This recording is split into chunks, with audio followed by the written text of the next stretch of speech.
So this is part two of our preview of the Wheelchair Super League Grand Final, which is on Sunday evening in Manchester. Now, unfortunately, not there this year is Rob Hawkins, who, of course, was part of the Halifax team who won it last year. Rob, it's a couple of weeks since the semi-final. Are you okay after that? Because I briefly saw it and I thought, well, I don't know what to say to you after this, but are you okay now? that were a bit of a harsh start to it, to be honest. I'll give you another. I'm to be honest, I'm calm. I'm calm about it. Really, it was what it was on day. We didn't play to our full potential, really. Leeds were the better team on the day. Like, there's nothing more that can be really said about it. There's no excuses that can be made except we made our own mistakes, which caused us to lose, and also caused us to only have 2 points in that first half. Like, there's no other way you can really explain it, really. I mean, that's what happened. So it's fair enough. We've just got to deal with it, and we've just got to work for next season now, really. Off season started literally the second we lost the second semi final, and I know I myself is treating this off season very important league wise. We still got that test match in November against France. Like, still got to look forward to that, whether or not there's selection or not. So there's still plenty of stuff to look forward to, and still plenty of time on the horizon, and a lot of time till next season, really. That second half, you almost got back into it. As you say, you held without a try in the first half, which is ridiculous defence from Leeds, but nearly got there in the second half still. Yeah, I think, like, we got the momentum, but the problem was we just kept making mistakes. There were silly mistakes that it was you don't see at a top level Super League. Like, you had players jumping out, like you had missing tackles. I mean, even myself included, I was doing the same. And that's what got Leeds basically most of the territory, if not all the territory. Really, it was just we just made silly mistakes. We did well in that second half. We got some points back, but there's sadly it wasn't enough. The points, like, we just kept allowing tries in, which made it even tougher. We allowed penalties, which allowed Nathan to actually get some points over and get some 2 pointers, which kept us out as well. But it is what it is. End of the day, we can't look back on that, and we can only look forward to next season, really. The only thing I want to look back on then, as we look forward, my cat just falls off a box, is the documentary this week. I assume you've watched Made of Steel, and because everyone's talking about wheelchair rugby league at the minute. Yeah. So we went to go watch the documentary as a sneak preview on last Saturday, I think it was. So a few of us went down, myself included, we went down to London to go watch it. It was a very, very long day. But went down to watch it, and it was amazing. It was amazing to learn about some of French players' stories, especially Arno's as well. I didn't know a single bit about Arno's story. Um, and it was good to see the ways that how both teams kind of see the sport. Now, obviously I agree with Wayne to the point of where you're complaining that rugby league is a brutal sport and it's too brutal for disabled people. But why, if you don't like how brutal it is, go play something else. There are a lot of non-contact sports, or to quote Wayne, go play chess. Like, it's simple like that. This sport is designed to be a contact sport. It's designed to be as intense as the running game, and this is what we've done to it. Whether a specific audience like it or not, this is the way we will play it, and this is the way the game will grow. Because I'll ask yourself this question: would you watch this game, and would you define it as rugby league if it wasn't as brutal and intense as what it is? Well, in that sense, it becomes touch and pass, doesn't it? Which Yeah, is, I don't want to say it's entertaining to an extent. It's not the spectator sport, is it? And at the elite level, as we saw with the World Cup, as we see with the grand final coming up and the semi-finals and whatever, I don't think touch and pass wheelchair rugby league would be on national television. I'll put it that way. no, and I completely agree. But either way, off the topic of that, it's Emma from Noah Media and the rest of the Noah Media team did an amazing job of it. It was really good, even to the point where I'm watching it again. I think the past couple of days I've been watching it during my lunch break. I've got an hour-long lunch, and I'm watching it in two separate clips because every time I'm trying to watch it, I'm getting stopped for something else and asked, "What were you doing on this before?" And I'm like, "Right, I just can't." I'm eating at my desk, which is the worst part. It's we've got our own lunch area, and yet I choose to work at my desk. I choose to eat at my desk and just chill at my desk, which is probably wondering. I'm probably now understanding why I'm getting bothered so much when I'm actually when I'm trying to relax on my lunch. But honestly, they did an amazing job. Can't discredit them. There's no way we can discredit them. They've shown the hard work that we put in during the World Cup, and it gives a bit of behind the season insight to what that World Cup experience was like for us, both on and off the pitch. The one thing, well, there's a couple of things that brought to mind when I was writing a review of it for the magazine was one. I wonder how it would have gone had England not win the World Cup, because obviously there's all the build-up filming and everything was prepared for this battle between the two. But had the result gone another way, how would the documentary have come out? But the other thing was about the coach. Does Tom Coyd that calm and collected all the time, or is he just playing up to the cameras and not, Is it usually No, a shouty, throwing cups, typical English coach? He seems to be too intelligent for this job. well, I think that's what makes it the best part is Tom has that running rugby background, so he can understand the game from both a running game, from the running side of things, and also more recently the wheelchair side. You've seen him coach London Rooster. You've seen him even jump in the chair to play a few games as well. And it's about how he's adapted the game, and that is what a coach needs. If you are coming from a running rugby background and you're like wanting to coach a wheelchair side, you can't properly grasp the level of coaching unless you have actually played the sport or actually been in the sport for a little bit of time and being able like you look at all the top teams in the Super League. You've got Wayne coaching Halifax, you've got Simo with Leeds, Tom, like I said, just with Roosters. You've got Wigan, where pretty much all, as far as I'm aware, all the players are coaching. You've got Rugby, you've got Declan, you've got Phil Roberts as well. Martin Norris has just gone over to Hull as well. Look what that does. Like Hull last season did not get as far as what they did as this season. They didn't beat the teams. They beat Halifax once. They beat London once. Last season they didn't do that. And with that coaching mentality of having the coaches there that know the sport and have embraced the sport by playing it, it's how it makes it better. And to answer your question about is Tom that calm, it depends on the situation. Tom is a very cool-headed coach. If something's not going right, he's not going to shout unless he actually needs to. I think I've rarely seen Tom shout because of stuff we've done wrong in a game. Because if you're shouting your players are going to get intense as well, and it's going to cause more stuff. And I think that's where Tom can kind of understand that a little bit. But I think Tom's actually developed into the role really well with regards to coaching for both London and England as well. I mean, he was coaching, I think, just before I got into performance squad in 2019, and I couldn't think of a better coach to actually lead that team to a World Cup win last season.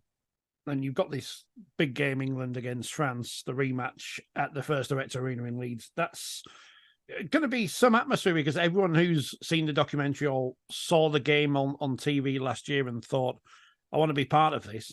The tickets are ridiculously cheap, and there should be a great atmosphere there watching another interesting clash between the clash of philosophies between the two countries as well as on and off the field. Yeah, definitely. I think you said it perfect there. It's that thing of tickets aren't massively expensive. They're really good price to say you can go watch this. And to be honest, whether I'm playing or not, I'm going to be there and I'm going to be watching. I'm going to hope that we can actually break that 5,000 spectator record that we had last season. I think the more we can build on this momentum from last year, the more we can grow the sport, the better. It makes it better for the sport, and it also makes it better so that more teams can actually come participate, and it gets us more coverage as well. So far, we have the grand final of the weekend streamed on Sky Sports. We have the Challenge Cup final on BBC, and then hopefully this can kind of draw some more attention to, maybe some more league games are on different channels as well as Sportsman as well. That's bad. I nearly forgot about Sportsman, but Sportsman doing the Magic Weekends, like this can still grow. And I say this every time I jump on to talk to you. The sport is not fully grown yet. It's still got that time, and I don't even think we've hit that peak yet, to be honest. Like the World Cup was amazing last year, but we haven't hit that peak, and we've still got time to hit that. The new sponsorship deal with Betfred includes a purpose built pitch. I guess it's a pitch covering to stick anywhere they need. How important is it for people watching at home that they're not confused by for you on the pitch, that they're not confused by all the various lines in a sport, or that there's going to be a, much like at the World Cup, that dedicated pitch just for wheelchair rugby league? Yeah, I think it's definitely something that can be confusing a lot. I think when I watched the grand final back from last season, the way that they actually had the pitch, I was wondering, like after the match, I was wondering, like, well, okay, what are the lines here? I thought they did it top down, to be honest, at first, and they were just doing it along a basketball pitch, and I had to check, and I'm like, oh no, it was actually like three basketball pitches in one, and having that one dedicated, well, not one dedicated, but having a dedicated rugby pitch, uh, can actually help a lot more, not just for the spectators, but also for the players as well. Because I know even myself, sometimes I get confused. The amount of lines that we have on a pitch it's not the best, and it can definitely kind of conflict a little bit. So it's like, oh, you're playing on a badminton court, or you got badminton lines on there, and then it's like, okay, ref shouts, right, white line, which one you go into, the first one, the second one. Fair enough, you got to look at the ref, but it can be massively conflicting if you got another white line nearby. This Sunday, it's the grand final, Leeds versus Wigan. What kind of match are you expecting between those two? I mean, if we look at the last 2 years ago when they faced each other, I think it was 2 years ago. I mean, Wigan left everything out on the pitch, and then Leeds did the same. It's going to be a brutal match. I think if both teams play the same on the day, it's going to be a close match. I think Wigan are going to have to watch out for obviously all the players, but specifically in my mind, Josh. Josh has been one of the most improved players in the league, and probably one of the best players in the league this season so far. Like without a doubt, because the amount of time he's like improved himself. He got top try scorer this season as well. Something I only realized at the awards when I saw a big poster that said that he's top try scorer. And he's done amazingly this season, and I can't discredit him enough. Well, I can't even discredit him. Meant to say I can't credit him enough, to be honest, but I'm losing track of my words. Honestly, it's amazing to see how he's done. I think Declan's kicking game as well. That's going to be massive. You've got speed on both sides to the point where it's going to be very close. You've got disruption on both sides. On paper, it's quite a close match from my point of view anyway, just because of the different aspects of the game where they can both work with each other. You got Scraps' kicking against Declan's kicking. Like, it's gonna be tough. It's definitely gonna be tough to actually kind of choose a winner for this Sunday. And even I've been thinking about this week, right? Who's gonna win? It's not a thing of who do I want to win. I'm just wondering who's actually gonna win, because when you get down to the very nitty gritty of it, there's no way I can possibly pick. I know a lot of the Wigan and Leeds fans know who they're picking and they know who they want to win, but it's tough for me, to be honest. Oh, and you should know, because you've been on the pitch obviously against both sides. Where would you say their strengths are more than their weaknesses? Oh, well, it's like what I said with both Wigan. You've got the kicking, you've got disruption, so slowing the play of the ball down. They've also got some speed, as they've got quite a few players that have quite a bit of speed. You've got Jack Hager, you've got Adam Rigby. I think if we, and then it's tough really. Like I can't like, because I don't. I'm trying to say this. I'm trying to say something different for Leeds, but I can't, because it's the same. It's basically the same. They've got Is threats it that everywhere. Spider-Man meme where they're looking at each other and they don't know which Spider-Man's which? Is it a Yeah, very yeah. even matchup? They've Yeah. got they've got very similar ways of playing. They love to offload the ball a lot. Those early kicks are definitely a big threat, especially on a big pitch as well. On a full size pitch, if their kickers are on point on the day, they're very deadly because 9 times out of 10, you're picking it up in just in front of your line, or you're having to do a goal line dropout because you either smacked it out or you're trying to get out, and by the time you've turned round, you're having a scramble because you've got basically all of them up in a line in front of you. You got nowhere to beat them, and that's for both teams. So it's it's definitely like you said, it's a Spider-Man meme, just pointing at each other. This is where, as you mentioned earlier, the running game and the wheelchair game trying to be as similar as each other. And if we're talking about a grand final in the running game, if you can turn your opponents around when you're kicking towards them, you're going to get an advantage. So that's why it's great, because it is rugby league. You just happen to be sat down. And I was thinking about this the other day. For the last couple of weeks, I've been saying, well, Leeds have got a massive advantage because they've got the extra week's rest. Wigan had to play last Sunday, but whether that's a wheelchair match or a running match, a week's more rest is going to be. It doesn't matter whether you stood up or sat down. The extra rest is going to be an advantage regardless. Yeah, definitely. But it's also that thing of there's never any rest during the season. There is never. If you have like one weekend where it's off, for me personally, I'm not resting. I'm still training, whether it's mentally or it's physically.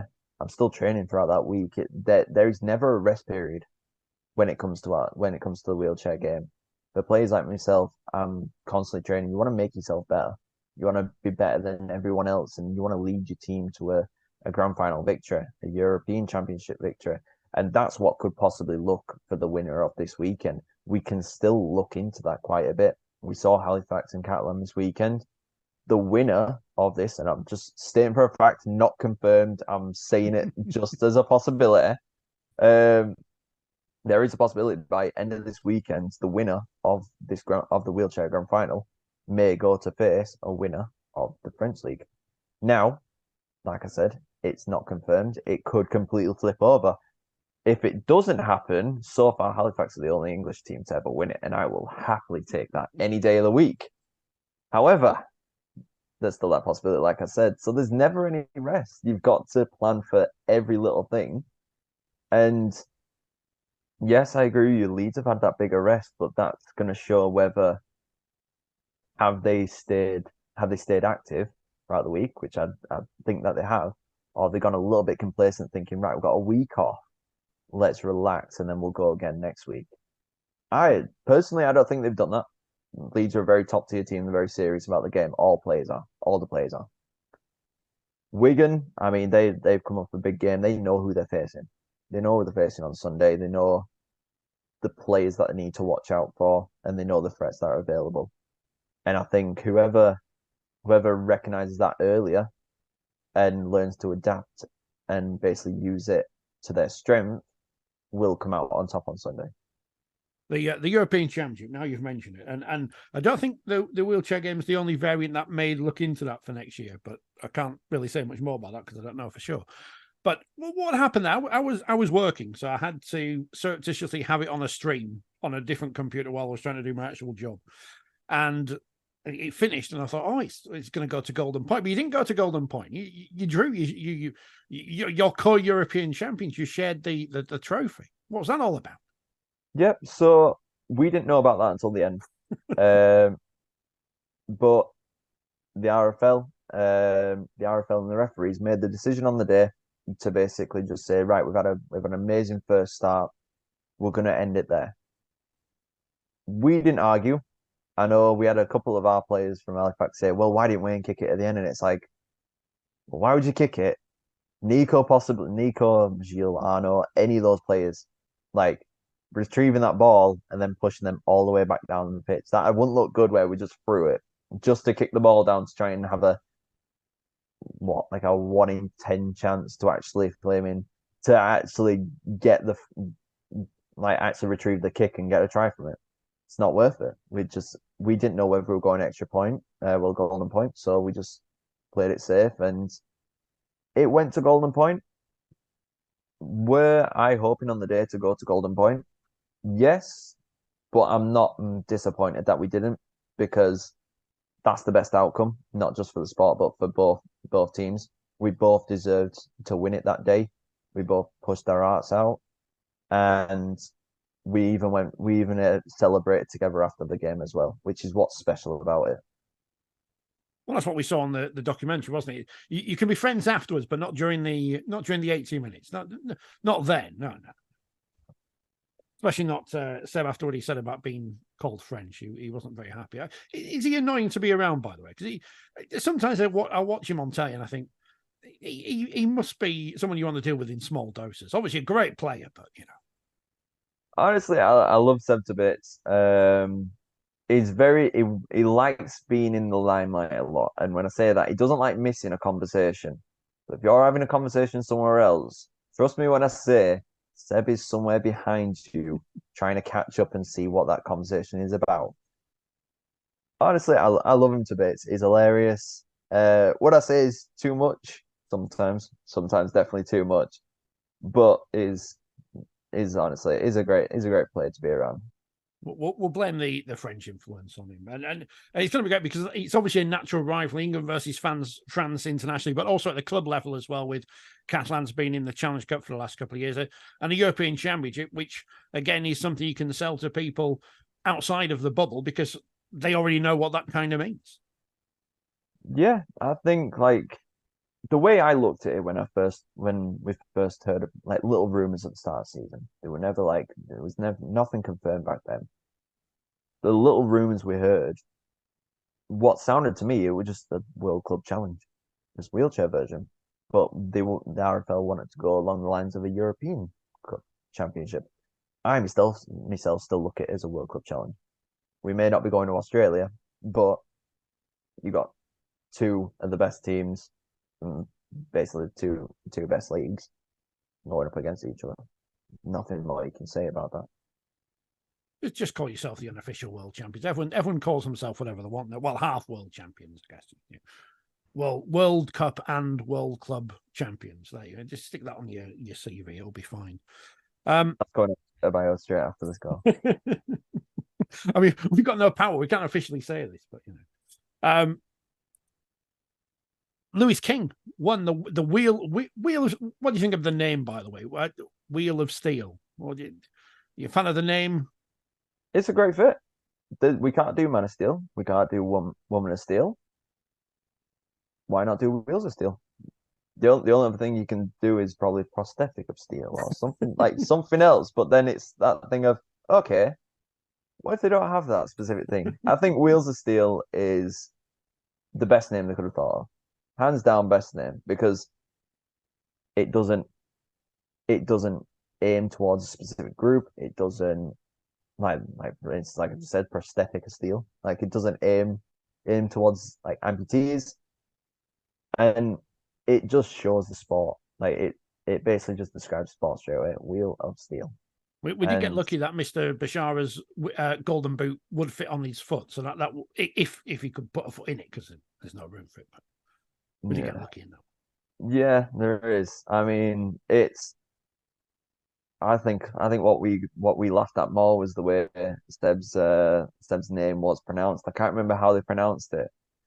I think But, I think Ellery was given a hospital pass with that one because I think someone should have told him because I get people's names wrong all the time, but I'm not on stage at an award ceremony either. So I think it's better when no one tells them how to say the name because with us we laugh at it because it's that thing of no one can really say Seb's name right, and the best part is not his Seb because the first thing he always does.